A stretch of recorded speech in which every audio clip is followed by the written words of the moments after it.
नेपालमा केपी कोरोना र वास्तविक कोरोनाको कारणले दुईटै कारणले एकदम तड्पियो हेर्नु देश यस्तो हैरान भयो कि र त्यो कोरोनाहरूलाई अहिले दुईटैको यो कोरोना अहिले लिगमै छन् साइजमै छन्।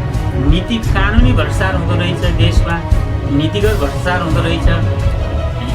हामीले देख्यौँ नि यो बिचमा गोदावरी रिसोर्टको सन्दर्भमा त कानुनी भ्रष्टाचार भयो हेर्नुहोस् है, जहाँ कि 7 अरब वार्षिक घोटालामा राज्य परेको छ। केपी ओलीले त्यति बेला केपी ओली एउटा मनोविज्ञानले के सोच्यो भन्दाखेरि देशभरि रूपमा हेर्दाखेरि माधव नेपालको सबै जिल्लामा लिडरसिप माधव नेपालको पक्षमा रहेछ।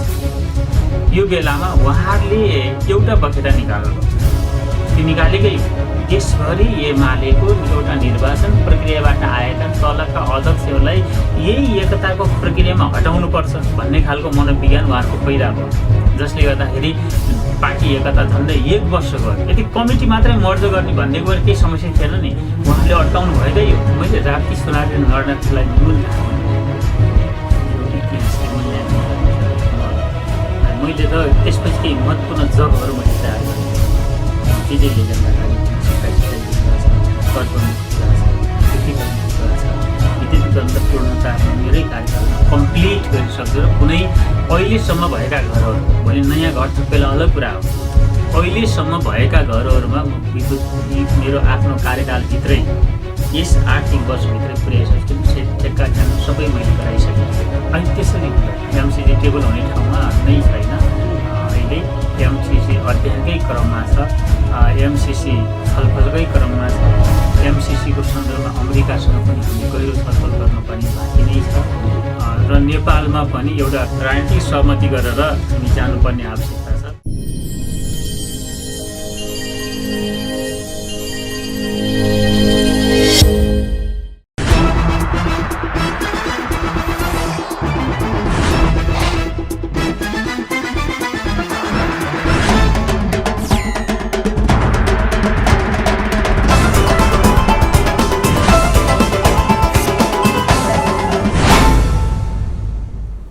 नमस्कार, रेडियो मिसन तथा मिसन टिभीको कार्यक्रम मिसन बहसमा यहाँलाई हार्दिक स्वागत गर्दछौँ। आदरणीय श्रोता, नेकपा एमाले र नेकपा माओवादी केन्द्र एक भयो, फेरि टुक्रियो र एमाले पनि दुईटा भइसकेको छ भने संसद दुईचोटि विघटन भएर अदालत मार्फत स्थापना भयो। यसै गरी नेपालमा नयाँ सरकार गठन भएको छ, विभिन्न पार्टीहरूको संयुक्त सरकार गठन भएको छ। नेकपा तत्कालीन नेकपा एमाले र माओवादी केन्द्र मिलेर झन्डै 2/3 नजिकमा जनमत पाएको नेकपा टुक्रिएर अहिले सरकार समेत अलमत परेर पुनः अर्को सरकार निर्माण गर्ने अवस्थामा पुगेको छ। नेपालमा कम्युनिस्ट एक हुन किन सक्दैनन् र अहिले वर्तमान सरकारको प्राथमिकता के हो, एमसिसी देशलाई आवश्यक हो अथवा होइन, यिनै र यस्तै विषयमा आजको कार्यक्रममा चर्चा गर्नेछौँ। आजको कार्यक्रममा यस विषयमा कुरा गर्नको लागि हामीसँग हुनुहुन्छ सङ्घीय संसदका माननीय सांसद बाँके क्षेत्र नम्बर 1बाट प्रत्यक्ष निर्वाचित सांसद महेश्वर गहतराज अथक, यहाँलाई स्वागत छ कार्यक्रममा। हजुर नमस्कार। आराम हुनुहुन्छ? हजुर। किसमा व्यस्त हुनुहुन्छ अहिले? खास गरी प्रतिनिधि सभाको विघटन भइसकेपछि त्यसपछि प्रतिनिधि सभाको पुनर्स्थापना फेरि संसद सर्वोच्च अदालतबाट भयो र त्यसपछि केही समय हामी संसदको 8औं अधिवेशनमा केन्द्रित भयौँ। त्यस पछाडि संसदको राज्य व्यवस्था तथा सुशासन समितिमा केही महत्त्वपूर्ण विषयहरूको बारेमा छलफल थियो र जसलाई निष्कर्षमा पुर्याउनु थियो, त्यसमा केन्द्रित भयौँ र पछाडि नेपाल कम्युनिस्ट पार्टी माओवादी केन्द्रको केन्द्रीय समितिको बैठक र त्यसले देशव्यापी रूपमा सङ्गठन सुदृढीकरण विस्तार र सङ्गठनलाई व्यवस्थित गर्ने अभियान थालेको छ। त्यो अभियान अन्तर्गत हाम्रा बैठकहरू पनि प्रदेशसम्मका बैठकहरू सम्पन्न भएका छन् र म हिजो अस्ति मात्रै आज 3 दिन भयो निर्वाचन क्षेत्रमा जिल्लामा आएको छु र यहाँ आइसकेपछि खास गरी प्रशासनसँग विकासे सरकारी कार्यालयहरूसँग हाम्रो गत वर्षमा के कस्तो प्रगति भयो कामकाजको त्यसको बारेमा जानकारी लिने प्रक्रिया थालेको छु। यो विकासको कुरालाई हामी फेरि जोड्नेछौँ। अब म नेकपा निर्माण र विघटनको कुरालाई थोरै कि यहाँ बाँके जिल्लाबाट प्रतिनिधित्व गर्ने एउटा राष्ट्रिय नेता हुनुहुन्छ। यो नेकपा किन एक भएको थियो र किन विघटन भयो? खासमा बाहिरी आवरणमा नि सांसदज्यू यो भयो, एमाले मानेन अथवा यसले मानेन भन्ने छ। भित्र बुझाइ के छ भने वास्तवमा जित्नको लागि सबैलाई पदको लागि एक भयो र कुरो मिलेन टुक्रियो भन्ने बुझाइ छ। अब नेपालमा 2006 सालमा कम्युनिस्ट पार्टीको स्थापना भयो र एउटा धेरै ठुलो लामो सङ्घर्ष, मेहनत र सबैको सकारात्मक पहल कदमीद्वारा नेपालमा कम्युनिस्ट पार्टी नै सबै जनताको अगाडि एउटा आशा, विश्वास र भरोसाको केन्द्रको रूपमा कम्युनिस्ट विचार, कम्युनिस्ट सिद्धान्त र कम्युनिस्ट नेतृत्व स्थापित भयो। र त्यो स्थिति भइसके पछाडि कम्युनिस्ट पार्टीहरूले एउटै झन्डा बोकेका पार्टीहरू र कालान्तरमा एउटै लक्ष्य राखेका पार्टीहरू, एउटै उद्देश्य राखेका पार्टीहरू विभाजित भएर रहनु हुँदैन। र हामीले धेरै ठुलो सङ्घर्ष पछाडि संविधान सभाबाट संविधान निर्माण गऱ्यौँ। त्यो 70 वर्ष लामो सङ्घर्ष थियो नेपाली जनताको र झन्डै हजारौँ नेपालीहरूको बलिदानबाट, रगतबाट प्राप्त भएको उपलब्धि थियो। र त्यो उपलब्धिमा, त्यो संविधानमा हामीले समाजवाद उन्मुख नेपालको परिकल्पना र हाम्रो देश त्यता जानेछ है भन्ने कुरालाई स्पष्ट गरेका छौँ। हामीले मुलुकमा समाजवाद प्राप्तिको यात्रा अगाडि बढाउने हो र कम्युनिस्टहरूको जनताप्रति जुन खालको विश्वास, सद्भाव र साथ छ त्यसलाई आत्मसात गर्ने हो भने सबै तितर-बितर भएर रहेका कम्युनिस्ट पार्टीहरू यी साना साना नाङ्ले पसलहरू राखेर हुँदैन र जनतालाई बृहत्तर कम्युनिस्ट एकतामा एउटै एकीकृत कम्युनिस्ट आन्दोलनमा र कम्युनिस्ट केन्द्रमा केन्द्रित गर्नुपर्छ भन्ने लक्ष्यका साथ कम्युनिस्ट पार्टी, माओवादी केन्द्र र नेकपा एमालेको बिचमा एकता भयो। त्यो असाध्यै राम्रो उद्देश्यका साथ भएको थियो। खास गरी त्यो एकताको लागि प्रस्ताव गर्ने, एकतामा जाम र कम्युनिस्टलाई एकीकृत गरौँ भन्ने कुरामा स्वयं प्रचण्ड नेकपा माओवादी केन्द्रको अध्यक्ष प्रचण्ड, जसले तितर बितर भएर रहेका नेपालका तमाम कम्युनिस्टहरूलाई, तमाम कम्युनिस्ट व्यक्तित्वहरूलाई, वामपन्थीहरूलाई समेट्दै पटक पटक जाने र त्यसपछि विभाजनका तितो अनुभूति पनि बेहोरिसकेको नेतामध्येमा उहाँ पर्नुहुन्छ। उहाँले एकता र विभाजनका तमाम अनुभवहरू बेहोरेको हुनाले एकतालाई केन्द्रमा राख्नुभयो। हामी शान्ति प्रक्रियामा आउने बित्तिकै पनि एमालेसँगको एकताको आवश्यकता प्रचण्डले अगाडि सार्नु भएको थियो र हामीले नेकपा एमालेसँग एकता हुन सक्ने अवस्था त्यति बेला बनेन।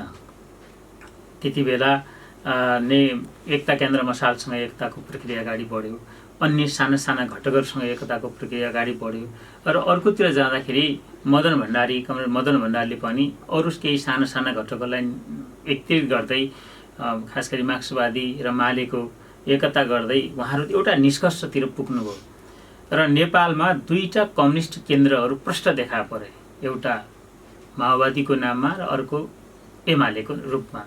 त्यसैले त्यसलाई एकीकृत गर्नुपर्ने आवश्यकता भित्रैदेखि अनुभूत गरेर एकता भएको थियो र त्यो जनताप्रति, राष्ट्रप्रति र नेपाली कम्युनिस्ट आन्दोलन, विश्व कम्युनिस्ट आन्दोलन समेतलाई योगदान दिने लक्ष्यका साथ भएको हो। तर पछिल्लो अवस्थामा आउँदाखेरि र त्यो एकता पछाडि एउटा राम्रो उपलब्धि पनि प्राप्त भयो। नेपालमा 2/3 संसदभित्र 2/3 बहुमतको स्थितिमा कम्युनिस्ट पार्टीको उपस्थिति भयो र जनताले अब नेपालमा राजनीतिक स्थायित्व र न्यायको प्रत्याभूति गर्छौँ भन्ने एउटा आशा र विश्वासको स्थिति पैदा भएकै हो र त्यो आशा र विश्वासको स्थिति पैदा त भयो, तर फेरि एउटा टकरावको स्थिति स्वयं पार्टी अध्यक्षको रूपमा रहनुभएको केपी शर्मा ओली र जो प्रधानमन्त्रीको रूपमा समेत हुनुहुन्थ्यो र उहाँले सिङ्गो पार्टीलाई एकताबद्ध गर्ने र पार्टीभित्रका विविध मनोविज्ञान र प्रवृत्तिलाई एकताबद्ध गर्ने किनकि मार्क्सदेखि माओसम्मले कम्युनिस्ट पार्टीलाई कसरी परिभाषित गर्नुभयो भने कम्युनिस्ट पार्टी भनेको विपरीतहरूको एकत्व हो। विविध सोच प्रवृत्तिहरू हुन्छन् तर लक्ष्यमा एकरूपता हुन्छ। लक्ष्यमा एकरूपता भएका स्वभाव कार्यशैली र प्रवृत्तिको हिसाबले विविधता भएकाहरूको बिचकै एकता हो भन्ने कुरालाई अङ्गीकार गर्नुभएको थियो। तर तत्कालीन प्रधानमन्त्रीको रूप समेत नेतृत्व सम्हाल्नु भएको, पार्टी अध्यक्षको समेत जिम्मेदारी सम्हाल्नु भएको केपी ओलीले त्यो रूपले कम्युनिस्टलाई एकताबद्ध राख्ने उहाँले सोच्नु भएन। एउटा सानो गुटलाई सोच्नुभयो र जसको कारणले आज कम्युनिस्ट पार्टी फेरि जनताले अलिकति निराश हुने, अलिकति पीडापोत गर्ने ढङ्गले विभाजनको दिशामा पुगेको छ। सांसदजी, यो यहाँको भनाइ हो, यद्यपि केही मात्रामा बचाउ पनि होला, तर यो एकता वास्तवमा तल्लो लेभलबाट गएन। यद्यपि यहाँहरू जतिकोसित पनि सल्लाह गरेन कतिपय मिडियामा र उहाँहरूका आफ्नै भनाइमा गर्दा हामीले दुईजनाको सल्लाहमा एक गऱ्यौँ भनेर भन्नुभएको छ। एउटा कुरा भावना नेता कार्यकर्ताको आफ्नो दलका तलैबाट नबुझेर गरिएको एकता, अर्को केपी ओलीलाई पनि प्रधानमन्त्री हुन परेको र प्रचण्डलाई पनि सरकारमा जानु परेको, यो दुईटाको चाहिँ स्वार्थमा एकता भयो र दुवै चाहिँ 50-50 लगायत विभिन्न सम्झौता गर्नुभएको थियो। पछि गएर यिनै विषयमा भयो भनेर भनेको छ। यो के हो? उहाँहरू दुईटा व्यक्तिको निर्णयमा एकता भएको या तल्लो स्तरबाटै पार्टीमा संस्थागत निर्णय हुन्छ नि, त्यो निर्णय भएर एकता भएको? अनि यसलाई यसरी बुझौँ, किनकि कम्युनिस्ट पार्टीको अन्तरसङ्घर्षको केन्द्र पनि केन्द्र नै हुन्छ, केन्द्रमै हुने हो। तर एकताको पहिलो पहल कदमी पनि केन्द्रले लाने हो। त्यसको नेतृत्वको हिसाबले एमालेमा केपी ओली हुनुहुन्थ्यो र माओवादीमा प्रचण्ड हुनुहुन्थ्यो। उहाँहरू दुवैले सकारात्मक ढङ्गले सोच्नुभयो र केन्द्रीय नेतृत्वसँग उहाँले छलफल गर्नुभयो। हामी विभाजित अवस्थामा रहनु हुँदैन भन्ने निष्कर्ष भयो। यद्यपि कम्युनिस्टमा सामूहिक हुन्छ, विभिन्न पदमा हुनुहुन्छ। यहाँ सामूहिकतामा मेरो प्रश्न कहाँनिर हो भने अध्यक्षले अन्तिम निर्णय गर्नु होला, किनभने उहाँ पार्टीको केन्द्रीय अध्यक्ष भनेको अन्तिम निर्णयको।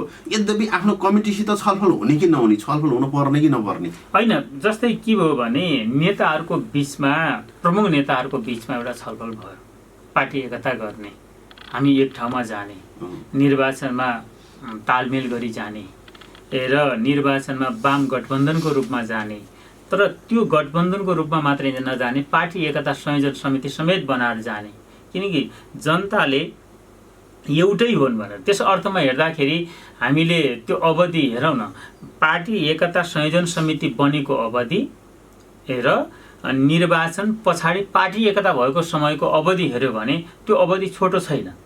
जस्तै तल साथीहरूले होइन छलफलै भएन पार्टीमा भन्ने ढङ्गले भएको कुराले मात्रै पनि पुग्दैन फेरि, किनकि हाम्रो त्यो अवधि जति बेला पार्टी एकता भयो, एकता संयोजन समिति बन्यो, वाम गठबन्धनको लागि तालमेल गर्ने सार्वजनिक प्रतिबद्धता भयो र सार्वजनिक चुनावी घोषणापत्र समेत तयार भयो, त्यसको आधारबाट हेर्ने हो भने त्यो नै एउटा परीक्षण थियो। तल कार्यकर्ताहरू मिल्छन् कि मिल्दैनन् भन्ने कुराको तल हेर्दाखेरि त्यो परीक्षण, त्यो एउटा इक्जाममा के भयो भन्नुहुन्छ भने कार्यकर्ताहरू सबभन्दा बढी मिलेर नै त्यो परिणाम आयो। तपाईँले तल्लो लेभलमा जानुहुन्छ भने ल भोलि एउटै पार्टी हुने हो र अहिले एउटै घोषणापत्र लिएर यी उम्मेदवारहरूलाई, तिमीहरूले अहिले वाम गठबन्धनका उम्मेदवार भए, ती उम्मेदवारलाई जिताऊ भनेर पार्टीले एउटा कार्ड आम कार्यकर्ता र जनताको बिचमा फालिदियो र त्यो त बहस आफैमा पार्टी एकताको बहस थियो।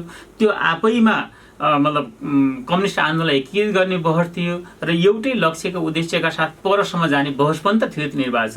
त्यो निर्वाचनमा एकताबद्ध हुनुको परिणाम तल जनस्तरमा एकताबद्ध, कार्यकर्ता स्तरमा एकताबद्ध, नेतृत्वको एउटा लेभलमा एकताबद्ध हुनुको परिणाम त्यो परिणाम आएको थियो। त्यस अर्थमा हेर्दाखेरि यसलाई हामीले के बुझ्नुपर्छ भने नेकपा माओवादी केन्द्र र नेकपा एमालेको बिचको एकता बृहत छलफलकै बिचबाट भएको थियो। तर सवाल कहाँ थियो भने केही टेक्निकल कुराहरूमा, केही सैद्धान्तिक विषयहरूको बारेमा फेरि निष्कर्षमा पुग्न आवश्यक थियो। निष्कर्षमा पुग्दाखेरि हामीले एउटा के कुरा त्यहाँ स्वीकार गरेका छौँ भन्नुहुन्छ भने एकातिर प्रचण्डको नेतृत्वमा नेपालमा कम्युनिस्ट आन्दोलनलाई अगाडि बढाउनको लागि निर्माण भएको विचार जसलाई 21औं शताब्दीको जनवादको रूपले नेकपा माओवादी केन्द्रले संश्लेषण गरेको थियो र उसको देशभरिको सङ्गठन र जनप्रभाव त्यो एउटा प्रचण्डको नेतृत्वमा भएको थियो भने अर्कोतिर कमरेड मदन भण्डारीको नेतृत्वमा मतलब टुटफुट भएको कम्युनिस्ट आन्दोलनलाई एकत्रित गर्ने र जटिल अवस्थामा खास गरी प्रतिकूल अवस्थामा कम्युनिस्टलाई कसरी बचाउने भनेर डेभलप भएको विकास भएको बहुदलीय जनवाद ती दुईटा विचारहरूलाई हामीले गहिरो अध्ययन गरेर गहिरो अन्वेषण गरेर आगामी महाधिवेशनबाट नयाँ विचार संश्लेषण गर्ने र त्यसको लागि अहिले जनताको जनवादको रूपले यी दुईटा विचारलाई एक ठाउँमा केन्द्रित गर्ने यी दुईटा प्रवृत्तिलाई एक ठाउँमा केन्द्रित गर्ने भन्ने एउटा महत्त्वपूर्ण आधार पनि त तयार भएको छ नि। त्यसैले त्यो आधारबाट हेर्दाखेरि पार्टीभित्र वैचारिक छलफल राजनीतिक छलफल भएन भन्ने कुरा सोध्नु भएन। सङ्गठनात्मक रूपमा जाँदाखेरि केन्द्र लेभलमा सङ्गठनात्मक एकीकरणको समस्या भएन।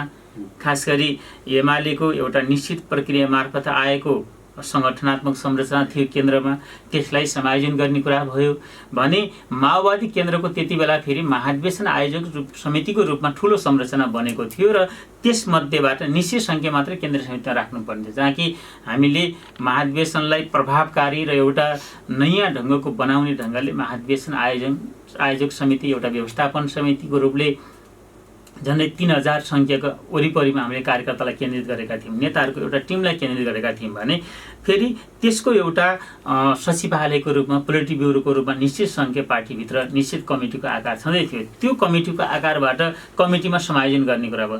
तल जाँदाखेरि फेरि स्थिति कस्तो भयो भन्नुहुन्छ भने केपी ओलीले त्यति बेला केपी ओली एउटा मनोविज्ञानले के सोच्यो भन्दाखेरि देशभरि रूपमा हेर्दाखेरि माधव नेपालको सबै जिल्लामा लिडरसिप माधव नेपालको पक्षमा रहेछ।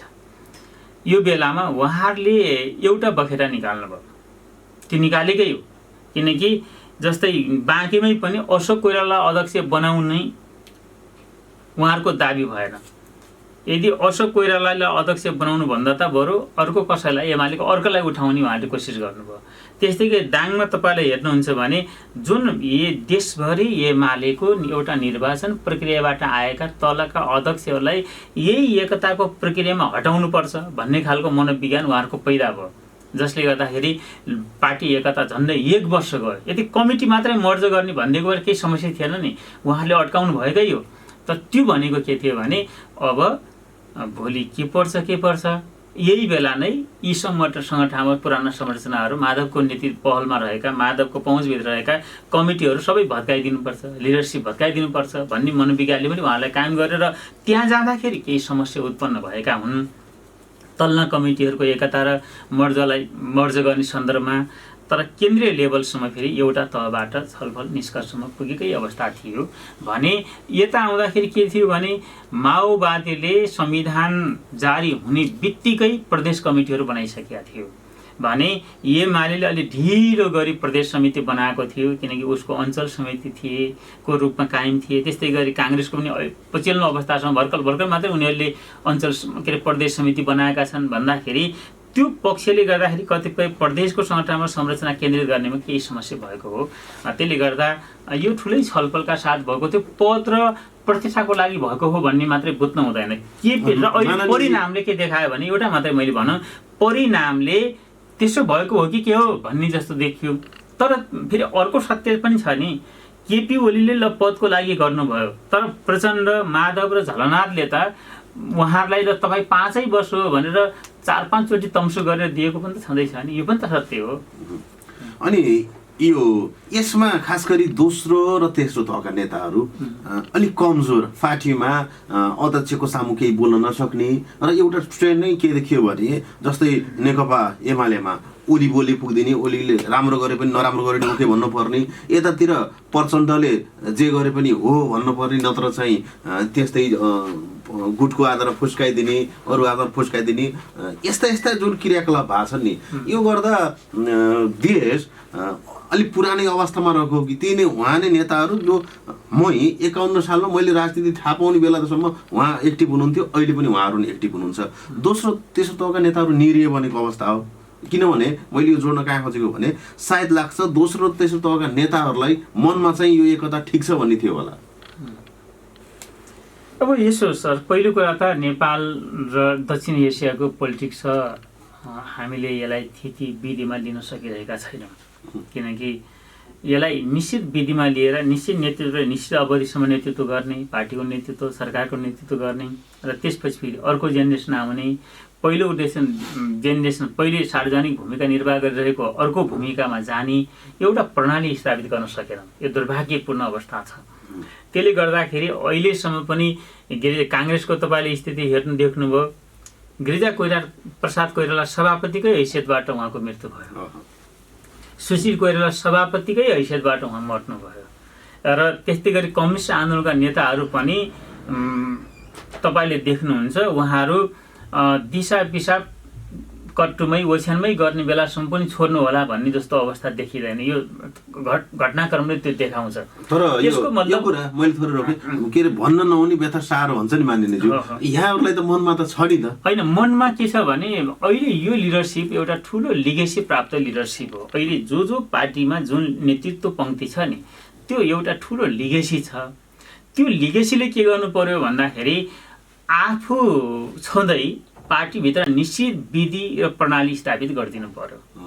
अहिले चलिरहेको बहस के छ भने त्यो एमालेभित्र चलेको छ, काङ्ग्रेसभित्र पनि चलेको छ, माओवादीभित्र पनि चलेको छ। उसले निश्चित मान्यताहरू स्थापित गरिदियो भने, किनकि त्यो अहिलेको लिडरसिप एउटा अथोरिटी प्राप्त, एउटा लिगेसी प्राप्त र आन्दोलनको मोर्चामा अहिलेको परिणाम जुन ल्याएको छ, यो त यही लिडरसिपको टिमले ल्याएको त हो नि। यसकै बिचको सङ्घर्ष र यसकै बिचको एकताले प्राप्त गरेका उपलब्धिहरू हुन्।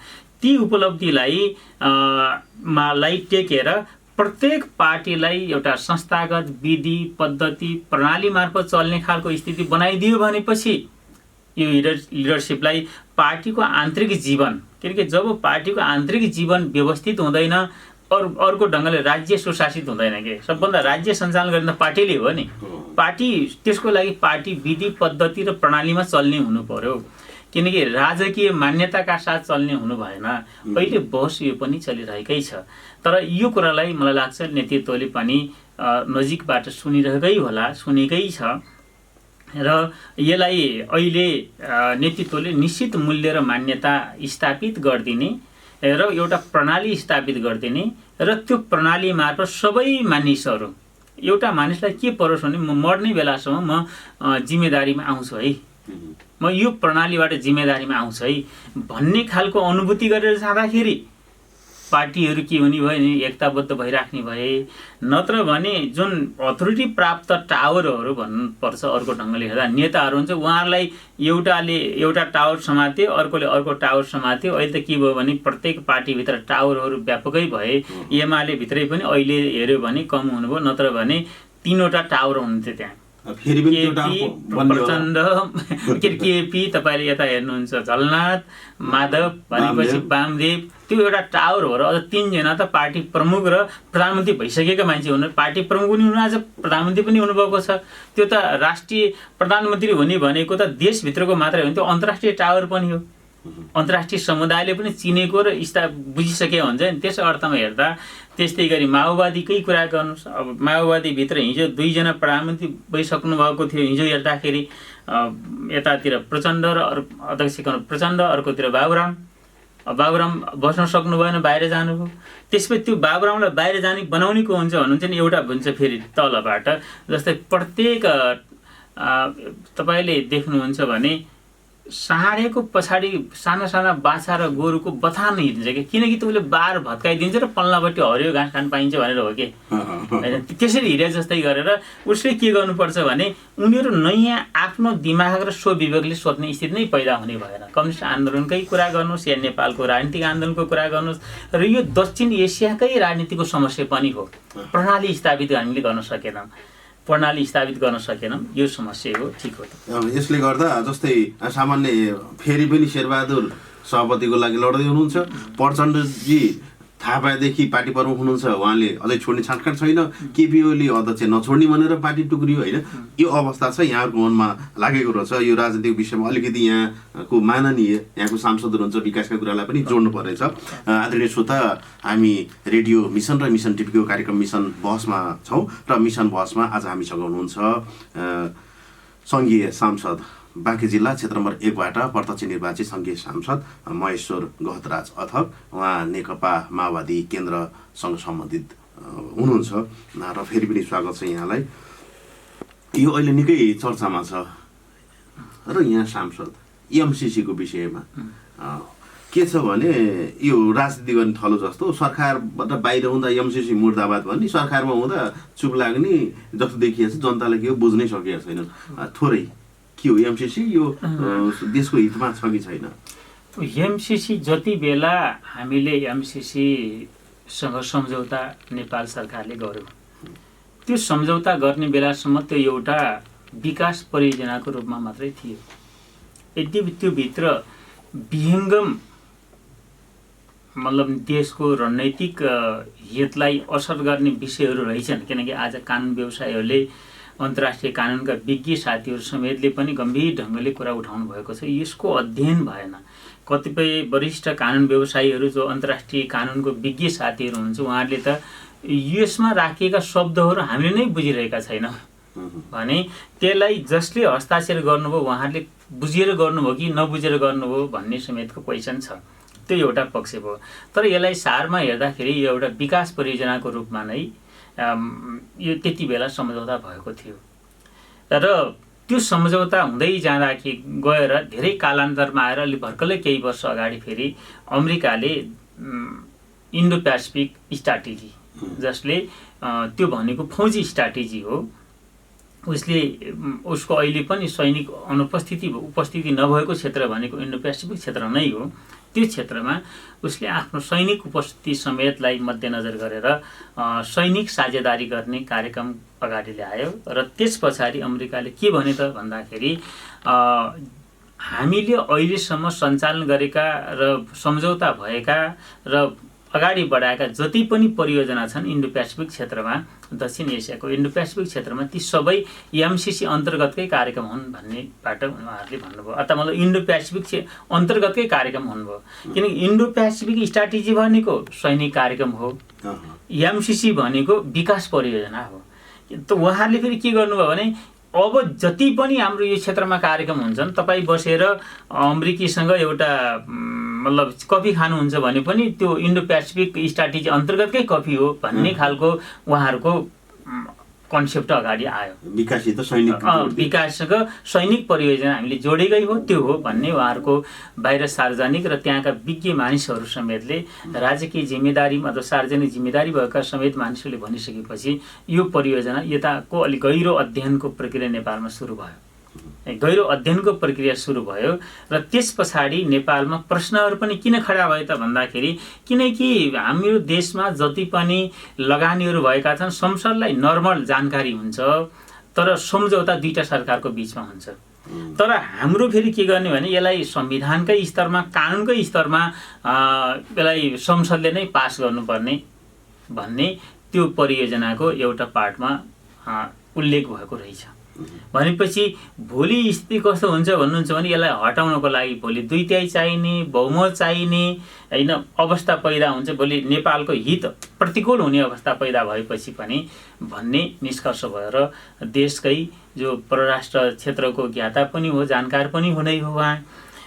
हामीले तत्कालीन नेकपा हुँदाखेरि नै हामीले के गर्यौं भने कमरेड झलनाथ पूर्व प्रधानमन्त्री आफै पनि अन्तर्राष्ट्रिय जानकार मान्छेमै पढ्नुहुन्छ, अध्ययनशील नेता नेपालको, उहाँकै नेतृत्वमा हामीले एउटा समिति समेत बनायौँ। त्यो समितिले के गर्यो भने यसलाई परिमार्जन गरेर मात्रै यो विकास परियोजना मात्रै हो भन्ने कुरा कन्फर्म गरेर मात्रै जानुपर्छ भन्ने उहाँहरूको प्रतिवेदन भयो।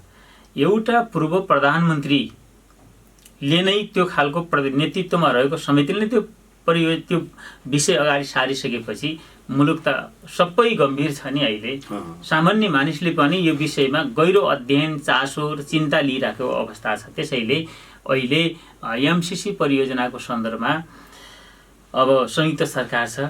यो संयुक्त सरकार भएको सन्दर्भमा पार्टीका आफ्ना आफ्ना मान्यताहरू हुन सक्छन्। प्रधानमन्त्रीलाई एउटा खालको प्रेसर हुन सक्छ भने दलहरूलाई जनताको प्रेसर छ, सरकारलाई पनि जनताको प्रेसर प्रक ढङ्गले यसको गहिरो अध्ययन गरेर मात्रै नेपालको हित अनुकूल भएपछि मात्रै गर्नुपर्छ भन्ने जनताको धारणा छ। त्यो अवस्थामा हेर्दाखेरि यसलाई हामीले अहिले हतारो गर्नु छैन।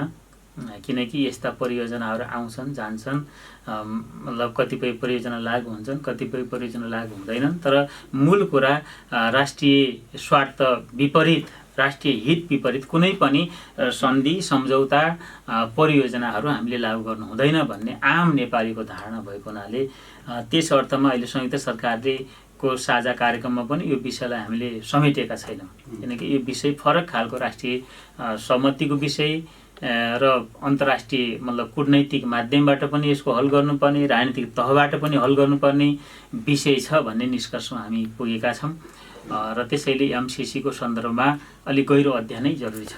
अहिले तत्काल अब के हल्ला चलाएको छ नि, अब 22 गते सायद संसदको अधिवेशन बोलाइएको छ, 23 गतेबाट त्यो 23 गते एमसीसी नै टेबल हुन्छ भन्ने कुरा पनि आएको छ। अनि त्यसरी हुँदैन, एमसीसी टेबल हुने ठाउँमा नै छैन। अहिले एमसीसी अध्ययनकै क्रममा छ, एमसीसी छलफलकै क्रममा छ।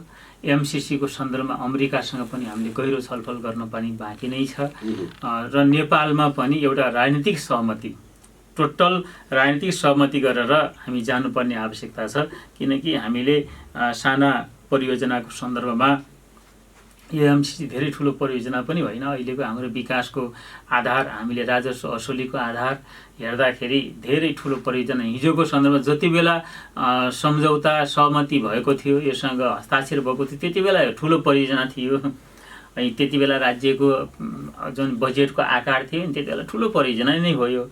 तर अहिले यो ठुलो परियोजना होइन, किनकि यो परियोजनाको स्रोत हामी हाम्रै देशको बाट पनि जुटाउन सक्ने आधार पैदा छँदैछ। त्यस अर्थमा हामीले अहिले हतारो गर्नु छैन भन्ने मेरो आफ्नो धारणा छ र मलाई लाग्छ मुख्य नेताहरूको बिचमा पनि त्यही खालकै छलफल चलेको म आफू अनुभूत गर्छु। भनेपछि तत्काल संसदमा पास हुने अवस्था अहिले संसदमा पेश नहोला, तर यो बाहिर जुन आएको छ यो भनेको एमसीसी अगाडि सारेर केही अर्को अगाडि सारेर अहिले फेरि राजनीतिक अस्थिरता पैदा गर्न सकिन्छ कि दलहरूको बिचमा झगडा पार्न सकिन्छ कि भनेर यो बाहिर अनुचित तरिकाले प्रचार प्रसार हल्ला खल्ला यो अलि बढी त्यस अर्थमा पनि चलिराखेको छ।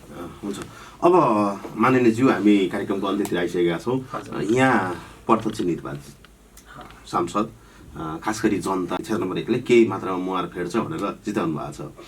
हजुर सांसद भएर गइसकेपछि के विकास के भएको छ, जनतालाई भन्न लायकहरू अथवा ठ्याक्कै चाहिँ भएका विकासहरू जो विविध पक्षले जनतासित प्रत्यक्ष जोडिएका छन्? हुन त विकास सबै जोडिन्छन्। पहिलो कुरा, मेरो निर्वाचन क्षेत्र अलि विषमतामा आधारित निर्वाचन क्षेत्र हो। एउटा देशकै पछि परेको गाउँपालिका नरनापुर गाउँपालिका मेरो निर्वाचन क्षेत्रमा छ, जसको आर्थिक सांस्कृतिक मतलब रोजगार शिक्षा स्वास्थ्य सबै हिसाबले पछि छ। सुगमको दुर्गम जिल्लाको रूपले र त्यहाँ अहिले पछिल्लो अवस्थामा त कर्मचारी समेत त्यहाँ बस्न नमान्ने हो भने त्यो ठाउँ एउटा छ। अर्को भौगोलिक रूपले विकट र दूरदराजमा रहेको राप्ती सुनारी गाउँपालिका। अर्को देशको एउटा दीर्घकालीन ढङ्गले जाँदाखेरि, भोलि रणनीतिक ढङ्गले जाँदाखेरि देशको एउटा महत्त्वपूर्ण सहरीकरण, देशको एउटा ट्रान्जिट सहरको रूपमा विकास गर्न सकिने सम्भावना बोकेर विकासको एउटा गति लिइरहेको कोहलपुर।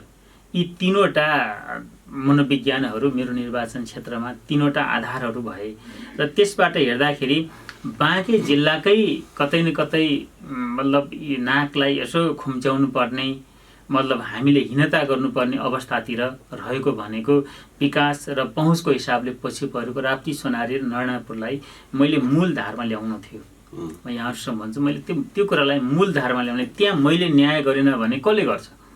मैले त्यो क्षेत्रलाई मूल धारमा ल्याउने लक्ष्य राखेर मैले 2 वर्ष पुराका पुरा समय, म भन्छु 2 वर्ष पुराका पुरा समय त्यहाँको विद्युतीकरण, त्यहाँको सडक पूर्वाधार निर्माण, त्यहाँको तटबन्ध, त्यहाँको शैक्षिक पूर्वाधार, स्वास्थ्यका पूर्वाधारहरू निर्माणमा म 2 वर्ष पुराका पुरा मैले समय, अझ बढी समय, जति बेला मलाई कोहलपुरका साथीहरू जनताले पनि भन्थ्यो तपाईँ काठमाडौँ आउने अनि पारी गइहाल्ने भन्ने समेतको क्वेसन पनि गर्नुभएकै हो। अनि माननीयज्यू यो कुरा गरे विद्युतीकरणमा अलिकति तपाईँको आन्तरिक द्वन्द्व देखियो बाहिरबाट हेर्दा, खास गरी प्रदेश सांसद र सङ्घीय सांसदले ओनरसिप लिन खोजे भन्ने बाहिर व्यापक भयो। त्यो यहाँहरूको अघि नै कुरा गरियो नि, एउटा गुटको अन्तर्द्वन्द हो कि र अथवा पछिको लागि जस लिने हो भनेर पनि त्यो व्यापक हल्ला त्यो त होला।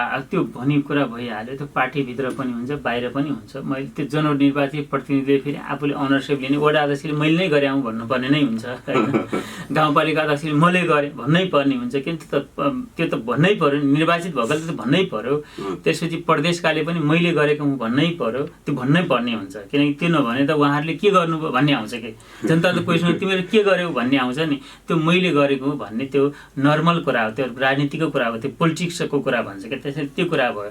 तर यो कुरा सत्य हो कि यी अहिले राप्ती, सोनारी, नरायणापुरमा भएका 3वटा परियोजना भनेका केन्द्रीय परियोजना हुन्।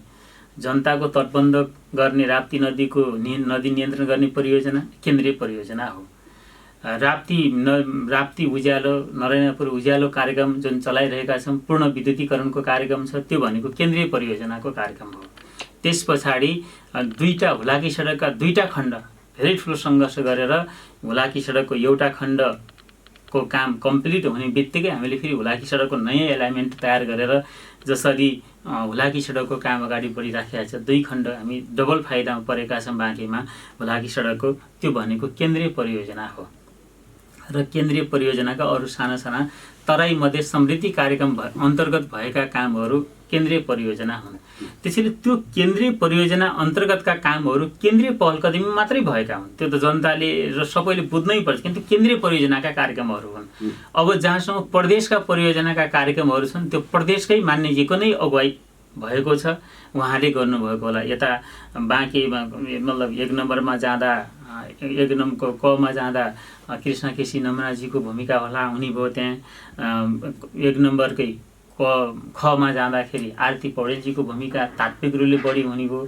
त्यसपछि अरू त्यही बाट गएका समानुपातिक सांसदहरू पनि तात्विक खालको भूमिका हुने नै भयो।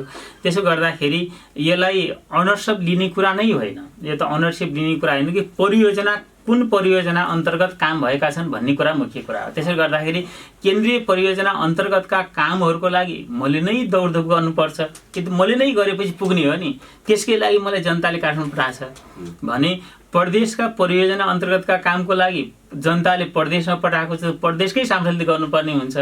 त्यसो गर्दाखेरि जस्तै पालिका अन्तर्गतका परियोजनाको लागि पालिकाकै प्रमुखले गर्ने, यो के हुन्छ नि, यो कार्यक्रम तपाईँहरूको बिचमा मद्दत बढाउन चाहिँ यो धेरै अब यस सम्बन्धमा मैले धेरै क्वेसन सोध्नु आवश्यकता छैन। किन भन्दाखेरि यो कार्यक्रमको लक्ष्य भनेको मिलाउनु, यद्यपि यसले कता कता चाहिँ त यहाँहरू मिलेर जानुपर्ने छ, उहाँको पनि छ भन्नुपर्ने छ, अलिकति हो कि भनेर यो मैले जनचाहेको कुरालाई कतिपय आएको कुरालाई मैले उठाइदिएको। यति कुरा सबैले बुझ्नुपर्छ कि यो केन्द्रीय परियोजना हो।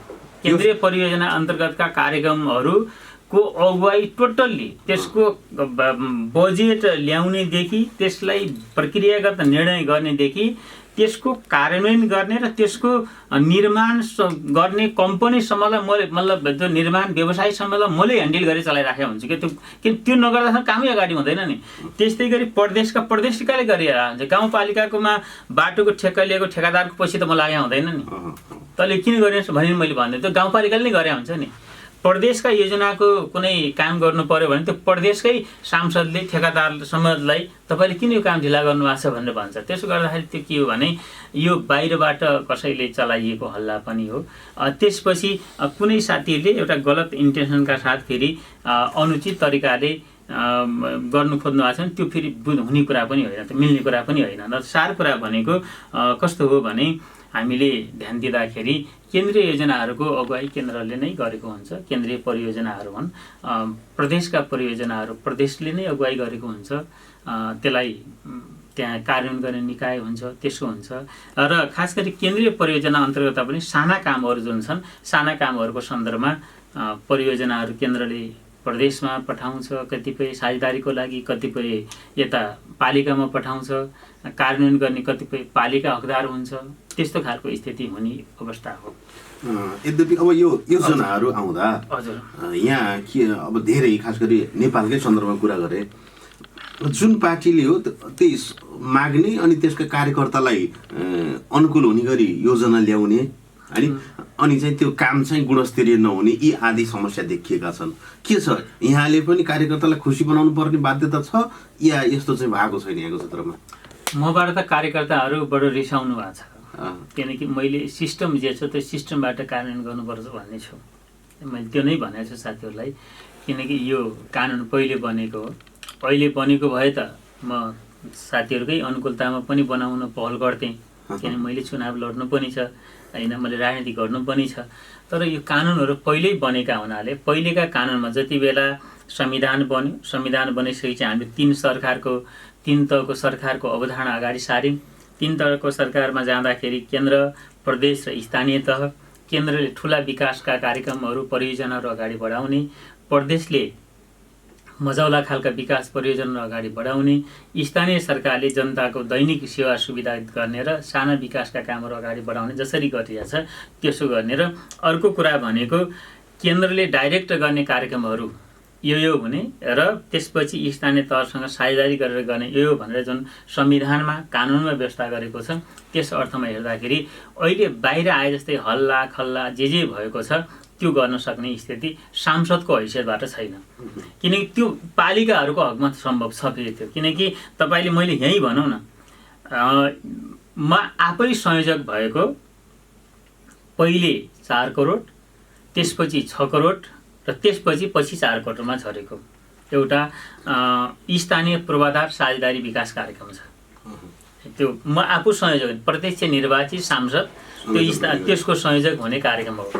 त्यो कार्यक्रमको बारेमा लास्टमा कसरी भइरहेछ भन्ने कुरो मलाई नै थाहा हुँदैन, किनकि त्यो हामी योजना छनौट गर्ने काम मेरो हुन्छ, त्यो भूमिका मेरो हुन्छ फेरि। किनकि मेरो योजना छनौट गर्दाखेरि कहाँ आवश्यकता पालिकाहरूबाट छुटेका, प्रदेशबाट छुटेका ठाउँहरू कहाँ छन् र कुन ठाउँलाई के कारणले विकास मतलब अगाडि बढाउनु पर्ने आवश्यकता छ भन्ने कुरा त्यसको चित्र मसँग छ। किनकि म यो निर्वाचन क्षेत्रको हुने भएको हुनाले सांसदको हैसियतले मैले यहाँको त टोल गाउँ बस्ती हरेक पालिकाको मेरो आफ्नो स्केच छ नि, यसरी जाँदा यसो हुन्छ होला, दीर्घकालीन यसले यो प्रभाव र असर पार्ला भन्ने जुन हुने भएको हुनाले मैले योजनाहरू छनौट गर्छु। तर छनौट गर्ने बेला पनि के हुँदैन, म एक्लै हुँदिनँ फेरि। म तपाईँलाई नर्मली भनौँ, जिल्ला समन्वय समितिको प्रमुख र उपप्रमुख हुनुहुन्छ, अनि त्यो निर्वाचन क्षेत्र अन्तर्गतका पालिका प्रमुख हुनुहुन्छ र त्यसपछि त्यो निर्वाचन क्षेत्रमा राष्ट्रिय सभा र प्रतिनिधि सभा, राष्ट्रिय सभाका सदस्यहरू या प्रतिनिधि सभाका समानुपातिक सांसद हुनुहुन्छ भने त्यसको मेम्बरसिप उहाँहरू पनि हो, उहाँहरू पनि त्यसको मेम्बरसिप हुने भएको हुनाले आधारभूत छलफल हुन्छ। अब विवाद भयो भनेपछि मैले जे निर्णय गर्छु, जे योजना छनौट गर्छु त्यो नै मान्ने हुन्छ फेरि। त्यो भन्दा त्यसको कार्यविधिमै त्यो छ भनेपछि ल यहाँ हुन्छ भने मैले हालेँ भन्ने उहाँहरूले यसो गरौँ भन्ने भयो, उसले उता तान्न थाल्यो भने अब यो तपाईँहरूको यसरी मिल्दैन कुरा र यही हुने भयो, तपाईँहरूले तल कार्यान्वयन गर्नुलाई भनेर। कार्यान्वयन गर्ने भनेको पालिकाले गर्ने हो, कि कार्यान्वयन गर्ने नै पालिकाले हो। मेरो भूमिका भनेको अनुगमन गर्ने र ठिक भयो कि भएन भनेर पालिकाको प्राविधिक समितिले जे खालको इस्टिमेट गरिदिएको छ त्यो अनुसार भयो कि भएन भनेर मैले प्राविधिकसँग पनि सोध्छु र त्यो काम भइरहेको काम पनि हेर्छु।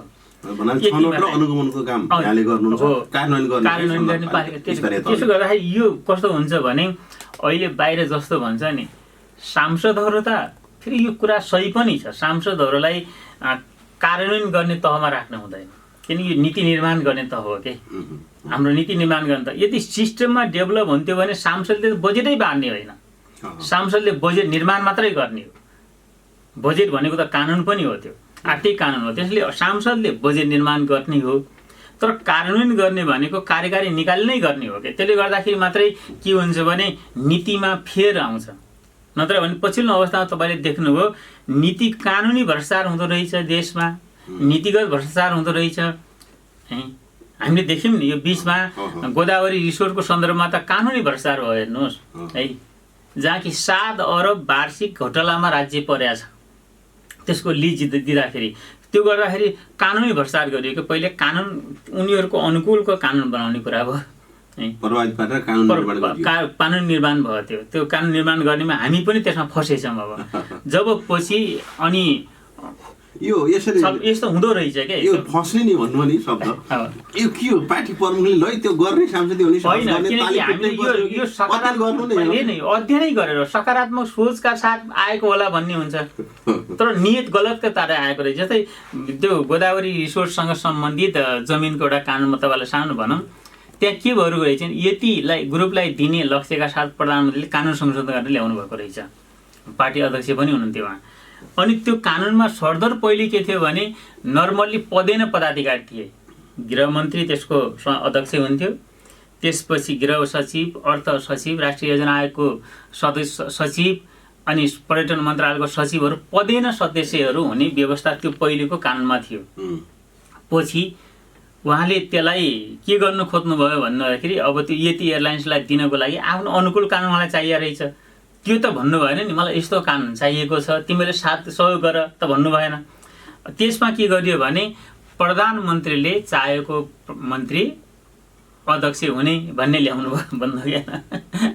गृहमन्त्री हुने पदेन व्यवस्थामा त्यो कानुनमा संशोधन गरेर के गर्यो भने प्रधानमन्त्रीले चाहेको व्यक्ति भन्ने गर्यो। त्यसपछि पदेन सदस्य हुने राज्यका थायी कर्मचारी भोलि कि उनीहरूले त के हुन्छ भने हामी त 25 वर्ष थायी हो भन्ने सोचेर 58 वर्ष हामीले काम गर्ने भने सोचेको कर्मचारीले गर्ने काम त अलिक फरक हुन्छ नि। त्यसो गर्दा उनीहरूलाई हटाएर त्यहाँ के गरियो भने 3 जना प्रधानमन्त्रीले तोकेका सदस्यहरू हुने भन्ने गरियो। नर्मल्ली हेर्दा त प्रधानमन्त्रीले 3टा सदस्य एउटा समितिमा तोक्न नपाउने कुरा ठुलो कुरा होइन के। नर्मल सकारात्मक सोचबाट राख्दा त भएन नि। हामीले सोच्यौँ सकारात्मक, तर त्यो कानुन आएछ गलत तरिकाले र लास्टमा गर्दाखेरि 3 जना सदस्य तोक्दाखेरि त प्रधानमन्त्री कसलाई तोक्नुभयो भन्दाखेरि यति ग्रुपका मेम्बरहरूलाई बुझ्नु यति ग्रुपका मेम्बरहरूलाई तोक्नुभयो। अनि गृहमन्त्री पदेन सदस्य हुनेमा प्रधानमन्त्रीले चाहेको मन्त्री भनेर प्रधानमन्त्रीले आफूले मन्त्री भने रामबहादुर थापा हुनुहुन्थ्यो, उहाँले रामबहादुरबाट त्यो हुन्छ होला भन्ने सोध्नु भएन, विश्वास लागेन उहाँलाई। त्यसपछि उहाँले कसलाई गराउनु भयो मन्त्री भन्दा रक्षा मन्त्रीलाई, त्यसको अध्यक्ष तोकिदिनु भयो। पछि आफूले कानुनमा ईश्वर पोखरेललाई तोक्नुभयो। भनेपछि स्थिति यस्तो के यो भनेको कानुनी भ्रष्टाचार हो, कानुनी पनि भ्रष्टाचार हुँदो रहेछ। त्यसपछि नीतिगत भ्रष्टाचार यो एउटा कानुनी भ्रष्टाचार र यहाँहरू पनि वास्तविक अब माननीयज्यूहरू अध्ययन नगरेर पार्टी अध्यक्षले भने हस् भन्ने स्थिति अलिकति त्यो पनि होइन सर, किनकि यो प्रत्येक कानुनहरू खास बेला परिमार्जन गर्नुपर्ने आवश्यकता पैदा हुन्छ। त्यसो गर्दाखेरि यो सकारात्मक सोचेर आएको होला, यति एयरलाइन्सकै मेम्बरहरू नै छनौट हुन्छन् होला भन्ने सोचेर त्यो त हामीले आकलन गर्न सक्दैनौँ नि। त्यो आकलन गर्न सक्दैन, किनकि यो फलानु ग्रुपलाई दिनको लागि गरिएको छ। तर सामान्यतः प्रधानमन्त्रीले सबै तोक्यो भने प्रधानमन्त्रीले चाहेको मात्रै हुन्छ भन्ने त आकलन गर्न सकिन्छ नि। सबै मेम्बर मन्त्रीदेखि सदस्य प्रधानमन्त्रीले तोक्ने भनेपछि त त्यो चाहिँ कानुन सम्मत नहुन सक्छ है। अनि त्यसो गर्दाखेरि पनि मेम्बर त जस्तै देशभरिबाट पनि तोक्न सक्छ नि, त्यो त राष्ट्रिय संस्था हो नि। राष्ट्रिय संस्थामा देशबाट अरू पार्टीका कार्यकर्ताहरू, पार्टीका नेताहरू सामान्यतः तोक्दा मानिसले पार्टीले हामीले आकलन के गर्छौँ भने यसमा पोलिटिकल फिगरहरू या विज्ञ फिगरहरू छनौट हुन्छन् होला भन्ने नै कानुन बनाउँदाखेरि आशय हुन्छ क्या। यदि यस्तो गर्ने सरकारले यसो गर्नेछ भनेर खाली राखेर गरिएको पदेन नभएका पदहरूमा के गर्छन्, त्यसमा राजनीतिक फिगरहरू जान्छन् या प्रशासनिक फिगर जान्छन् या विज्ञहरू जान्छन् भन्ने आकलन हुन्छ क्या। माननीय अब हामी कार्यक्रममा भन्छु आएका छौँ, अब अन्तिममा मन्त्री बन्दै हुनुहुन्छ भन्ने चर्चा छ। मन्त्री त यस्तो हुन्छ सर, कस्तो हुन्छ भने एउटा निर्वाचित सांसद आफ्नो निर्वाचन क्षेत्रबाट गएको सांसद मन्त्री होस् भन्ने निर्वाचन क्षेत्रका मतदाताहरू र सबैले आकलन, अपेक्षा र दबाब र प्रेसर आफ्नो ठाउँमा गरिरहेकै हुन्छन्। अब आवश्यकताले के हुन्छ अहिले भन्न सकिने हुँदैन होला नि त। यहाँ भन्न नमिल्ने के हो होइन, अहिले त आइसक्यो होला नि त। होइन सर, अहिले सरकारमा मैले के भनौँ भने म पनि मन्त्री हुनको लागि योग्य मान्छे हो यो कुरा भयो, किनकि म सांसद छु। सांसद त मन्त्री हुनको लागि योग्य हो नि। त्यसपछि तर अर्को सबै कुरा सांसद होइन। त्यसपछि होइन सबै सांसद नै भन्नुपर्छ फेरि यिनीहरूले कुनै सांसद भन्नु सबै सांसद मन्त्री हुनको लागि योग्य प्रतिनिधि सभाको प्रत्यक्ष निर्वाचित सांसद त प्रधानमन्त्री हुनको लागि पनि योग्य हुन्छ। कानुनी रूपमा होला, व्यावहारिक रूपमा र यी पार्टीका संरचना यी सबैले त सबै सांसद भन्दा नि केही छन् नि त्यसो प्र्याक्टिकलहरू। त्यो प्र्याक्टिकलहरू सुन्छन्। त्यसो गर्दाखेरि अहिले अब यसै भनेर भनिनहालौँ, सरकारले पूर्णता पाउने क्रम अगाडि बढेको छ। यहाँ छिट्टै माननीय मन्त्री भएको हामीले देख्न पाऊँ, शुभकामना रेडियो मिसनको तर्फबाट। यहाँहरूले भनेको स्थिति होस्। अब यहाँहरूकै अपेक्षाको लागि म विशेष धन्यवाद दिन्छु र आज केही कुराहरू राख्ने अवसर दिनुभयो यसको लागि पनि धन्यवाद। र अन्त्यमा अब एकदम अन्त्यमा केही छन् जस्तै छुटेका कुराहरू यहाँले भन्नुपर्ने, जनता सामु भन्नुपर्ने केही कुरा छन् भने? अब पहिलो कुरा म अलिकति विकासको सन्दर्भमा गर्दै थिएँ। मैले राप्ती, सोनारी र नरनाथपुरलाई मूल धारमा ल्याएँ। यो इतिहासले मूल्याङ्कन गर्नेछ। मैले र त्यसपछि केही महत्त्वपूर्ण जगहरू मैले तयार गरेको छु। मैले जे एजेन्डा अगाडि भने सिक्दा सिँचाइको कुरा छ, तटबन्धको कुरा छ, विद्युतीकरणको कुरा छ। विद्युतीकरण त पूर्णता म मेरै कार्यकालमा कम्प्लिट गरिसक्छु र कुनै अहिलेसम्म भएका घरहरू, भोलि नयाँ घर थपेला अलग कुरा हो, अहिलेसम्म भएका घरहरूमा म विद्युत मेरो आफ्नो कार्यकालभित्रै यस आर्थिक वर्षभित्रै पुर्याइसक्छु। किन ठेक्का ट्यान्डर सबै मैले गराइसकेको छु। त्यस अर्थमा यो खालको हुन्छ। र कोलपुरको हकमा हामीले एउटा गुरु योजनाका साथ अगाडि बढेर अहिले खास गरी कोलपुर चपर गौँडीदेखि मानखोलासम्मको खण्डलाई कसरी फोल्यानको बनाउने त्यो क्रमको लागि म अलि जोडका साथ मैले अहिले लागिरहेको छु। खास गरी धेरै ठुलो सङ्घर्ष गरेर सिटी हल निर्माणको काम विगतमै एउटा डिपिआर तयार भएको थियो। त्यो डिपिआरलाई हामीले के गर्न खोज्यौँ भन्दाखेरि त्यसलाई अगाडि बढाउनको लागि अहिले जे आधार बनेको थियो, पछिल्लो अवस्थामा यो किन यति ठुलो सजाय दिनुभयो थाहा छैन। विष्णु पौडेलजीले 5 करोड रुपियाँ थियो, यो वर्ष 10 करोड अरू थपेर 15 करोड राख्नुपर्ने हुन्थ्यो। त्यसलाई उहाँले हटाएर सिटी हल अहिले रातो किताबबाटै हटाइदिनु भएको रहेछ। मलाई लाग्छ बजेट परिमार्जन भयो भने सिटी हललाई तत्काल फेरि समावेश नयाँ बजेटमा गरेर सिटी हलको काम अगाडि बढाइनेछ। ठुलो बस पार्कको काम अगाडि बढेको छ र कोलपुरका साना सघन सहरी विकास कार्यक्रम अन्तर्गत साना कार्यक्रमहरू अगाडि बढेका छन्। अलि ठुला कामहरू यसलाई ठुला सघन सहरी विकास कार्यक्रमलाई यसबाट एडिबीलाई यहाँ ल्याएर यसको टोटल स्वरूप चेन्ज गराउने अभियानमा, त्यो छलफलमा, त्यो संवादमा म राजनीतिक तहमा पनि र प्रशासनिक तहमा पनि लागिरहेको छु। र यो 1.5 वर्ष 2 वर्ष लगभग दुईटा कोरोनाले, म त भन्छु यसलाई अन्यथा यहाँले नबुझ्नु होला, हामी नेपालमा विश्व 19 कोरोनाको कारणले, 19 कोभिडको कारण, कोरोनाको कारणले दुःख पायो। नेपालमा केपी कोरोना र वास्तविक कोरोनाको कारणले दुईटै कारणले एकदम तडपियो हेर्नु देश। यस्तो हैरान भयो कि र त्यो कोरोनाहरूलाई अहिले दुईटैको यो कोरोना अहिले लिगमै छन्, साइजमै छन्। अब केही अलिकति गति दिएला, तर पनि समय अवधि छोटो छ। यो समय अवधिमा कम्ती महत्त्वपूर्ण कामको जग मात्रै बसाल्न सकियो भने कोलपुरलाई पनि नयाँ ठाउँमा पुर्याउन सकिन्छ भन्ने मेरो अपेक्षा छ। जनताले त्यतातिर नै ध्यान दिनु पर्ला। र साना मसिना कामहरू त भएकै छन्। म निर्वाचित भइसकेपछि मैले टिनका छानाहरू विद्यालयबाट विस्थापित गर्ने अभियान जुन चलाएको थिएँ, 81वटा कोठा तयार भएको छ। 2-3 वर्षमा यति ठुलो कुरा हो यो। र झन्डै 4000 विद्यार्थीलाई टिनको छानाबाट पक्की छानामा ल्याउने आधार तयार भएको छ। र अरू कामहरू पनि अगाडि बढ्दैछन्, साना मसिना कामहरू। र अब अलिकति जनताको जीवनस्तर उठाउने कामलाई अगाडि बढाउनुपर्छ भन्ने चाहिँ त्यसको लागि म कृषि र पर्यटनमा कसरी जनतालाई त्यतातिर आकर्षित गर्ने। र अहिले म युवाहरूसँग संवाद गरिरहेको छु। तपाईहरू सरकारी जब धेरै नखोज्नुहोस्, तपाईहरू विदेश जाने नखोज्नुहोस्, यो देशमै। मैले केही उदाहरण पनि दिएँ। एउटा टिचर, एउटा व्यापारी, दुईटा साथी सँगै कलेजमा पढेका साथीहरू जो अहिले व्यवसाय स्वरोजगारमा लागेको छ, ऊ अहिले कार चढिरहन्छ। एउटा टिचर धेरै भयो मोटरसाइकल होला, दुखारी छ नि जिन्दगी। त्यसले जागिरी दिएन, सांसदले जागिरी खुवाएन भने नसोध्नु। तपाईँहरू आफ्नो कम्ती पाखुरी छ, यो पाखुरीलाई कृषि उद्यम घरतिर लाग्नु। विदेशमा मैले अहिले युवाहरूलाई सोध्छु, गाउँमा गयो भने तपाईँहरू विदेशमा गएर गरेको काम यहाँ हामीलाई तपाईँहरू भन्नुहुन्न, लुकाउनु भएको छ। त्यही काम यहाँ गर्नुहोस् त, पैसा राम्रो यहीँ भइहाल्छ नि। विदेशमा गएर उहाँले जे काम गर्नुहुन्छ त्यो लुकाउँछ क्या नेपालीहरू। त्यसैले नेपालीलाई शरममा कसरी विश्वास गर्ने बनाउने त्यतिर हाम्रो ध्यान अलिकति जानुपर्छ भन्ने छ। मोटामोटी यिनै विषयमा हाम्रो ध्यान केन्द्रित गरेर उत्पादन अभियानमा देशलाई केन्द्रित गर्ने हो। कार्यक्रममा आइदिनु धेरै धेरै धन्यवाद। एकदम महत्त्वपूर्ण विचार राख्ने अवसर दिनुभयो। धेरै पहिलेदेखि यहाँहरूले रिक्वेस्ट गरिराख्नु भएको थियो, मैले समय दिन सकिरहेको थिएन, परिस्थिति मिलेको थिएन। यहाँ आएर विचार राख्ने अवसर दिनु यसलाई धेरै धेरै धन्यवाद।